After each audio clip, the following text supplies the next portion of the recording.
We sent out a group text saying we were taking a break from visitors for a week. 10 minutes later, my in-laws showed up with a casserole and said, "We're not visitors. We're family." I said, "Family still knocks." She said, "Not when there's a spare key hidden in the usual spot." There wasn't after that. So, this happened a few weeks ago and I still can't wrap my head around it. My husband, Mark, and I moved into our new home in Charleston, South Carolina, about a year ago. It's a cozy little place, perfect for the two of us. We were excited to start this new chapter of our lives, but we didn't anticipate the constant, unannounced visits from his parents, Richard and Susan. At first, it was endearing. They'd drop by with baked goods or to check in on us. But as time went on, their visits became more frequent and intrusive. They'd let themselves in using the spare key we had hidden under the flower pot by the front door, a spot they knew well. One particularly exhausting week, after hosting several gatherings and dealing with work deadlines, Mark and I decided we needed a break. We sent out a group text to close friends and family. "Hey everyone, Mark and I are taking a break from visitors for a week to recharge. We appreciate your understanding and we'll catch up soon." Not 10 minutes later, there was a knock at the door. I opened it to find Susan holding a casserole dish, Richard standing beside her with a grin. "We're not visitors," Susan declared, stepping inside. "We're family." I took a deep breath, trying to keep my composure. "Family still knocks," I replied, glancing at Mark, who had come to see what was happening. Susan chuckled, waving off my comment. "Oh, don't be silly. We know where you keep the spare key." Mark and I exchanged a look. That was the last straw. After they left that evening, I turned to Mark. "We need to do something about this." He nodded. "Agreed. But what can we do without causing a family rift?" I thought for a moment, then an idea struck me. Let's change the locks and not tell them. And as for the spare key, we'll make sure there's nothing under that flower pot anymore. Mark hesitated. "Isn't that a bit drastic?" "Maybe," I admitted. "But we need our space. They need to understand boundaries."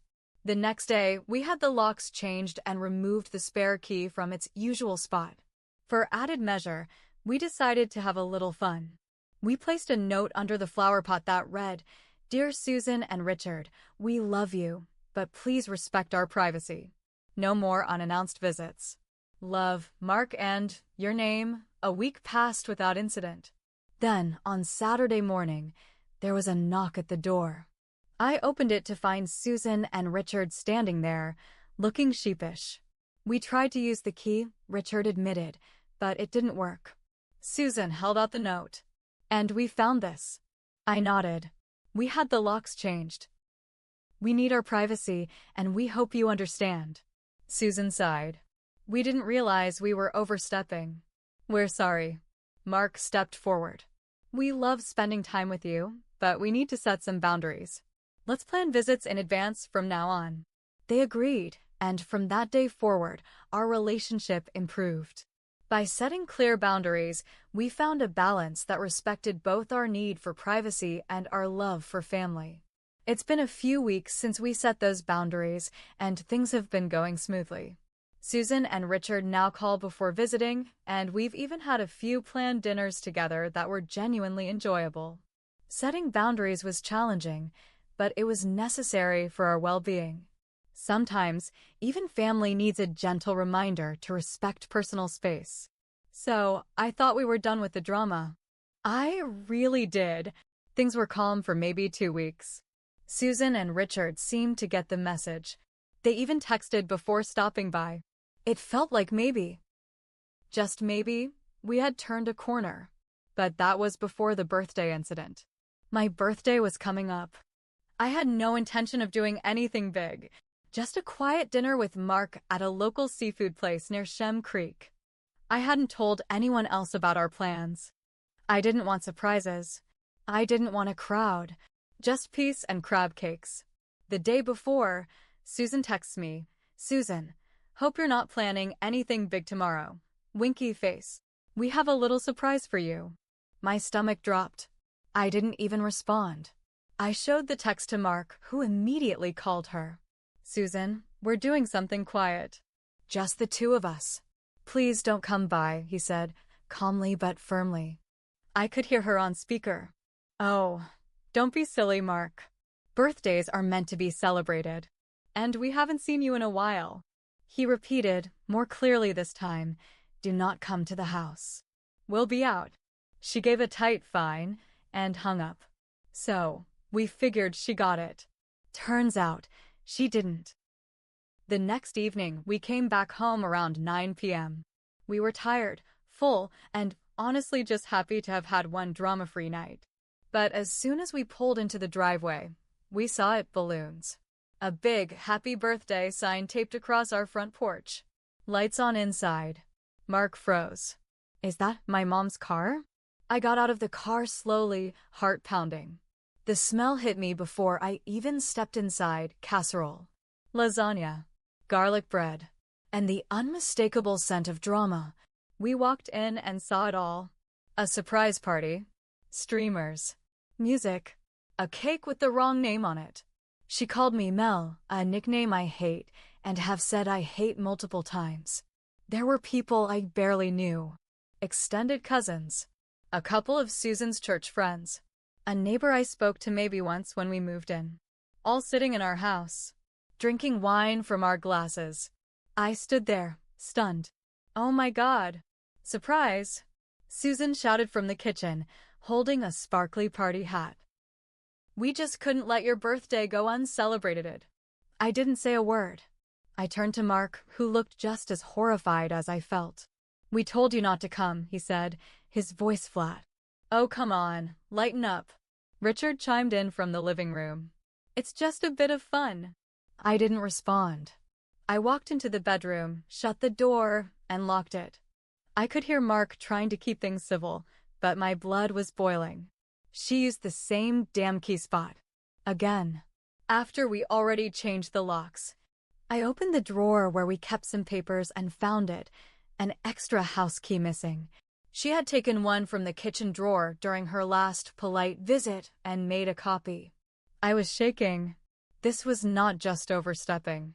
This was crossing a boundary and stomping on it in high heels. I texted Mark from the bedroom. Me, she stole a key. Look in the drawer. One is gone. I could hear him walk into the room and pull open the drawer. Silence. Then he walked into the living room and cut the music. Everyone, thank you for coming, but the party's over. Please leave. Awkward murmurs. Shuffling. Whispering. Susan protested. Mark, don't be rude. It's her birthday. Mark didn't flinch. You broke into our house. You stole a key. This isn't a party, it's a violation. She gasped. How dare you accuse me of that? I'm your mother. And I am an adult who asked for one simple thing. Respect. The guests slowly started filing out. Richard muttered something under his breath, but I didn't catch it. Eventually, the house was quiet again. But it didn't feel like home anymore. We changed the locks again the next day. We didn't hear from them for 4 days. No calls. No texts. Radio silence. Then Mark got a message from his dad. We need to talk. This family is falling apart. And now, I don't know what's next. I'm not sure if this is the breaking point or just another chapter in the mess, but something in me cracked that night. This is not over. Not by a long shot. I didn't think it could get worse. But I should have known better. I really should have. So, after the birthday incident, things were tense. For days of silence felt like a blessing, but also like the eye of a hurricane. Mark was holding it together on the surface, but I could tell he was worn down. His dad's message, this family is falling apart, was just vague enough to be a threat or guilt trip. Maybe both. We didn't respond. We needed space. Then the mail started going missing. First it was small stuff. A missing Amazon package, replacement phone charger. I thought it was just porch pirates. Then a card from my sister that she swore she mailed never showed up. A letter from my bank that I was expecting didn't come. Weird. I set up our Ring doorbell camera to watch the mailbox. I didn't even tell Mark. The next day, I checked the footage during lunch. There she was. Susan. Walking up our driveway. Casual. Like she belonged there. She didn't knock. She didn't ring. She just opened our mailbox, took something out, glanced around, and walked off.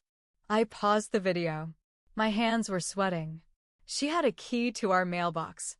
You know those little locked mailboxes the HOA installed last year? Yeah, we got 2 keys. One went missing around Christmas. We thought we just misplaced it. Nope.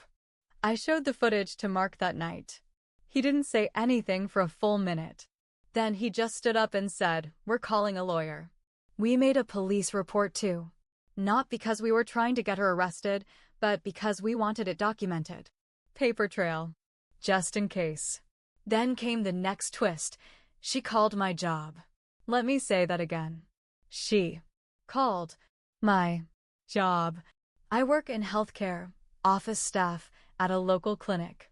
We don't usually take personal calls, but our front desk put it through because it sounded urgent. Susan told my boss I was going through a mental health crisis and that I needed time off to rest. She made it sound like I was unstable, like I couldn't handle the stress of the job or my marriage.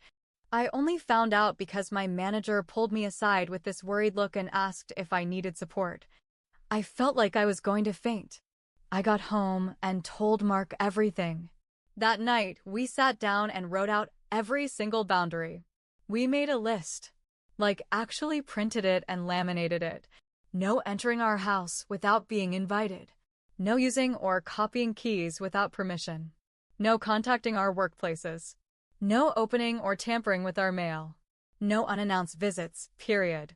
We sent it as an email, with the subject, "Clear Boundaries." Susan replied 4 hours later. It was a wall of text. No punctuation. Just rambling accusations.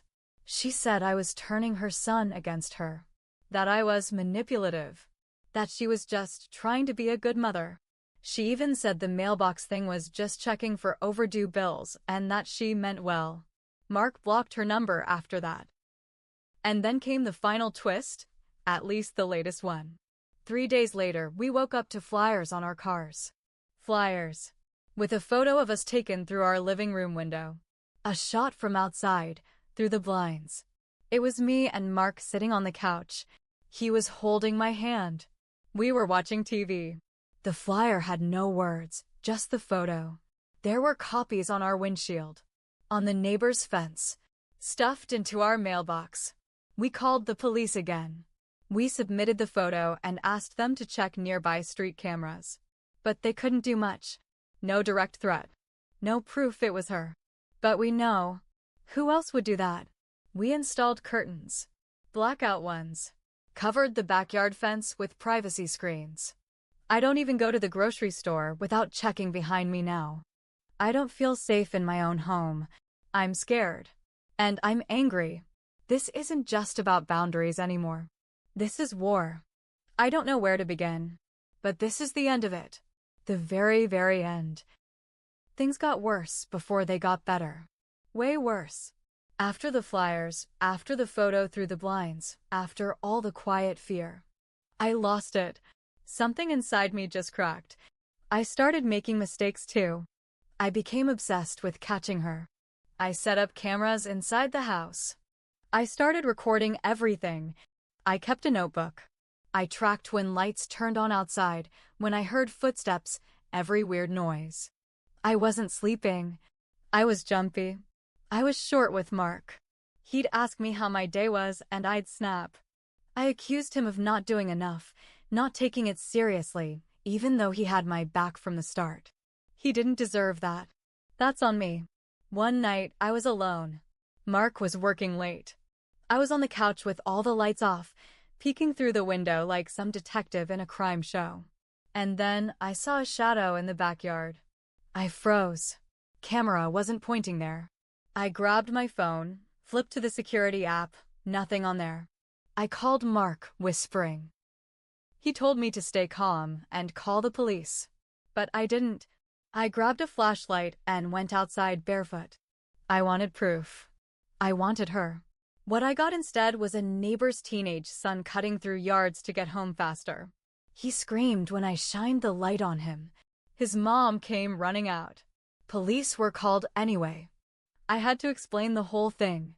She was pissed, and I couldn't blame her. So yeah, I messed up too. That night, Mark sat me down and said, "This has to stop. We need to go full scorched earth or walk away." So we did both. The next day, we hired an attorney. Not to threaten. Not to send a letter. To sue. We gathered everything. The key copying. The mailbox tampering. The job call. The flyers. The police reports. We documented everything. We filed for a restraining order. We also filed a small claim for damages. The lock changes, the cameras, the therapy I had to start going to, the missed work. Mark cut contact with both his parents completely. He didn't even let them know we were suing. We let the paperwork do the talking. And then, the biggest twist of all, they fought back. They denied everything. Claimed we photoshopped the flyer. Said the key situation was a misunderstanding. Claimed I was unstable and making things up for attention. They even tried to say Mark was being controlled. Court day came. We showed up with binders, emails, camera footage. The voicemail Susan left me screaming about how I was ruining the family and how she should have raised Mark better so he wouldn't fall for a girl like me. The judge listened. Didn't say much. Then Susan slipped. She said under oath I had every right to that house. They're just kids playing pretend marriage. The judge cut her off and granted the restraining order immediately. 60 feet. No contact. 1 year. If she violates it, jail time. We won. We went home and cried not happy tears. Just exhausted tears. But the real ending? We moved. 1 month later, we sold the house and left Charleston. Didn't leave a forwarding address. New place. New locks. New mailbox. New everything. Mark went no contact for good. No calls. No holidays. Nothing. It still hurts. It's like we cut off a limb to save the body. But we're healing. Sometimes you have to burn it all down to start fresh. And as for me, I learned something. I thought I was just protecting myself. But I became just as obsessed as they were with control. I forgot what peace felt like. I forgot to breathe. I hurt people I love like Mark because I let her turn me into someone I didn't like. I won't do that again. She thought family meant permission. I thought boundaries were enough. Turns out, both of us were wrong. But I learned. And she lost.